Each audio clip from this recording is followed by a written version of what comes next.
This poem is called The Apple Trees Left Behind.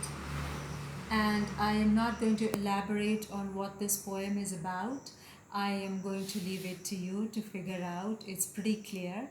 So, the apple trees left behind.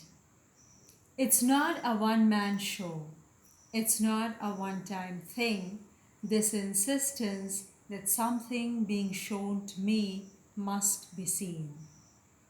That something being shown to me must be seen.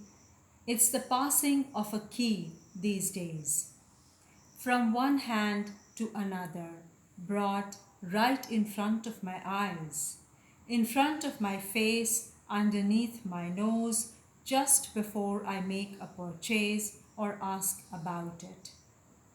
Little things, little things, grocery items, food mostly. You see, I'm recovering from a long digestive illness. You see, I'm recovering from a long digestive illness and have a lot of anger still in my bloodstream to deal with and throw out. I'm trying to cool down. I am trying to cool down and work my iron levels.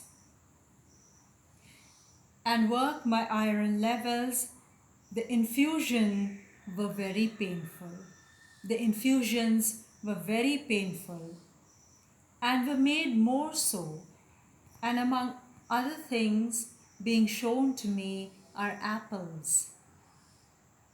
The iron infusions were very painful and were made more so, and among the other things being shown to me are apples in a plastic bag. I don't know if this has to do with iron levels or with the fact that I did some apple picking outside of orchards and worse, wrote about it and sent it in decent envelopes and beautiful handwriting that I was reduced to stealing, and this is not one of those shoplifting syndromes. And this is not one of those shoplifting syndromes that refugees exhibited in Canadian superstores. I mostly competed with rabbits in the picking of apples and considered it apple swapping from the tree that was in front of my apartment when I had first arrived on the continent. But all of this had been sealed in envelopes and sent. Oh my God, why is this man standing with a plastic bag full of apples right in front of my eyes? Caused me to throw one on the floor from the fruit basket in my house. The ones my father had bought, they have stopped it now. Now it's an opaque bag. A jhola, they call it in Hindi, and when I don't want to see it, they come very close and lift it and dangle it and make sure it's in my eyesight, like amputee beggars do. This is a story about the jhola and about the time it suddenly arrived in my life on campus and doesn't leave. And then there are the two jackets. And then there are the two jackets, the brown and the black jackets. No, this is not a detective story.